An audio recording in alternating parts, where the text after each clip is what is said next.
अरे ये पोहा कल का बचा ही रह गया। मालती शाम के बर्तन करने आएगी तो उसे ही दे दूंगी, वरना बंटी के पापा ने देख लिया कि इतना सारा पोहा बचा हुआ है तो फालतू का सुनाते रहेंगे। वीना ने पोहा डिब्बे में डालकर रख दिया और शाम को जब मालती काम पर आई तो उसे दे दिया। भाभी काम हो गया, मैं जाऊं? हाँ, अच्छा रुक, वो सुबह तो तू चली गई थी, मैंने इतना सारा पोहा बनाया था, यहाँ तो कोई नहीं खाएगा, अब रात की रोटी ही बनेगी, तू लेती जा, बहुत बढ़िया बना था, रुक मैं देती हूँ। भाभी सुबह का ही है ना? अरे तो और क्या, मैं तुझे बासी थोड़ी दूंगी, सुबह ही तो बनाया था, ये ले पकड़। और हाँ, डिब्बा कल वापस लेते आइयो, तुझे पता है ये डिब्बा मैंने तेरा ही बनाया हुआ है, इसमें तुझे ही सामान देती हूँ। मालती पोहा लेकर घर आ गई, पर जैसे ही उसने डिब्बे को खोला उसने अपनी नाक बंद कर ली। ये पोहा तो बदबू मार रहा है, इसका मतलब भाभी ने मुझे बासी पोहा दे दिया। बच्चों ये मत खाओ, ये खराब हो चुका है, मैं तुम्हारे लिए रोटी सेक देती हूँ। मालती तेरी मालकिन कैसी है? उन्होंने तुझे खराब खाना दे दिया और झूठ बोल दिया कि ये सुबह का खाना है। हो सकता है उन्होंने जानबूझकर ऐसा ना किया हो, गलती से दे दिया होगा, कोई बात नहीं, हमने खाया नहीं, ये बात सही रही, नहीं तो बच्चे बीमार पड़ जाते। अगले दिन वीना ढेर सारी खीर मालती को देने लगी। मालती ये ना मैंने तुम्हारे भैया के कहने पर खीर बनाई थी, अब वो तो थोड़ी सी ऑफिस ले गए हैं, बाकी रखी हुई है, अब तुम्हारे भैया देखेंगे कि मैंने बना ली और खाई नहीं तो वो बेकार का गुस्सा करेंगे। तू तो जानती है मैं बिल्कुल भी मीठा नहीं खाती हूँ, और बंटी वो तो तुझे पता ही है, जब देखो चॉकलेट और पेस्ट्री खाता रहता है, कोई नहीं खाएगा, बची रहेगी, तू ले जा, मैं डिब्बे में डाल देती हूँ। वीना डिब्बे में खीर भरने लगी तो मालती के मन में फिर से वहम आया, तो उसने पिछले दिन के पोहे वाली बात उसे कही। भाभी जो कल आपने पोहा दिया था ना, वो तो खराब हो गया था, किसी ने भी नहीं खाया, उसमें से बहुत बदबू आ रही थी। अच्छा, पता नहीं, बनाया तो ताजा ही था सुबह। चल कोई नहीं, ये खीर तो ताजी है, सुबह सुबह ही बनाई है, लेती जा। वीना ने मालती से झूठ बोला था, वो खीर 3 दिन पुरानी फ्रिज में रखी थी। वीना ने सुबह की बोलकर मालती को दे दी। मालती जब खीर लेकर घर आई तो खीर देखकर उसे बहुत बुरा लगा। अरे मालती, तू मालकिन को साफ साफ मना कर दे, तुझे झूठ बोलकर बासी खाना ना दिया करे, हम भले ही गरीब हैं, रूखी सूखी खा ले, नमक से रोटी खा ले, पर ऐसा खराब भोजन नहीं खाते। अब तू बिल्कुल मना कर देना, ऐसे वो हमें डिब्बे में भरकर दे देती है और हम फेंक देते हैं, ऐसे अनाज का अपमान होता है। तुम ठीक कह रहे हो, अब मना कर दूंगी।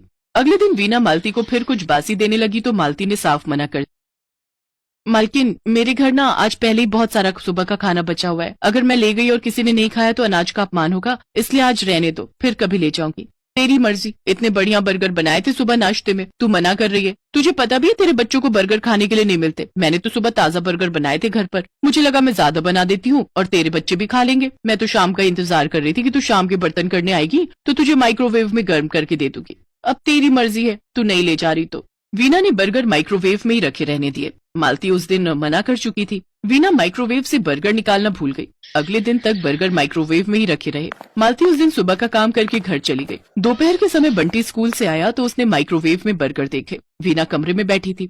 बंटी ने आधा बर्गर खा लिया था, पर बर्गर पूरी तरह से खराब हो चुका था। बर्गर खाते खाते बंटी को कुछ बदबू आई। वो उल्टी सा मुंह बनाकर कमरे में गया और वीना से बोला, मम्मी मैंने बर्गर खाया पर बर्गर अच्छा नहीं है, मुझे उल्टी आ रही है, बहुत बदबू आ रही है इस बर्गर में से। ये बर्गर कहाँ से मंगवाए थे मम्मी? बर्गर? मैंने तो आज कोई बर्गर नहीं मंगवाए, न ही घर पर बनाए हैं, तूने ये कहाँ से उठाया? मम्मी ये जो माइक्रोवेव में रखा है उसमें और भी बर्गर रखे हैं, मुझे लगा कि आपने मेरे लिए मंगवाए हैं, मैंने तो आधा खा भी लिया। बेटा ये बर्गर 3 दिन पुराने हैं, ये तुमने कैसे खा लिया? मुझे याद क्यों नहीं रहा, मैंने माइक्रोवेव में रख दिए थे। मालती ले नहीं गई थी और मैं भूल गई, अब क्या करूँ? अरे क्या हुआ बंटी? तभी राजेश ऑफिस से आ जाता है, उसे सारी बात पता चलती है। और बचा बचा कर रखो खाना। अरे काम वाली भी तुम्हारा खाना ले जाना पसंद नहीं करती, क्योंकि तुम उसे बासी खाना देती हो। अब देखो तुम्हारी इस गलती के कारण तुम्हारे अपने बेटे ने ये खाना खा लिया। बंटी चलो बेटा, मैं तुम्हें डॉक्टर के पास लेकर चलता हूँ। रुको, मैं भी साथ चलती हूँ। डॉक्टर बंटी को इंजेक्शन देता है और साथ में कुछ दवाइयाँ, ताकि बंटी के पेट में जो भी इन्फेक्शन हुआ है वो जल्दी से ठीक हो सके। उस दिन वीना को अपने ऊपर बहुत गुस्सा आता है और पछतावा भी होता है, क्योंकि वो बिना सोचे समझे बासी खाना मालती को दे देती थी, जबकि वो जानती होती थी कि वो खाना मालती या फिर किसी के भी खाने लायक नहीं था। और आज इस बासी खाने को खाकर उसका बेटा बंटी भी बीमार हो गया। वीना ने इस बात से सीख ली और उसने ताजा खाना ही घर में रखना शुरू कर दिया। मालती ये देख, हरा छोलिया आया हुआ है, बहुत सारा, मैंने सुबह ही आलू डालकर बनाई थी, सब्जी खाकर बता कैसी बनी है, अगर अच्छी लगेगी तो थोड़ी घर पर भी पैक करके दे दूंगी। बड़ा स्वाद बना है छोलिया भाभी, मैंने तो एक बार भी नहीं बनाया, बस कुछ ही दिन तो आता है, होली के बाद तो पक जाता है, अभी इसकी सब्जी स्वाद बनती है, ये ले मैंने डिब्बे में पैक कर दिया है, घर पर सबको खिला देना। मालती भी बहुत खुश थी कि अब उसे वीना ने बासी खाना देना बंद कर दिया। अब जब भी वीना उसे कुछ खाने का देती तो वो खुशी खुशी घर ले जाती, और अब वो खाना बासी नहीं होता था, बल्कि सुबह का खाना होता था, ताजा बना।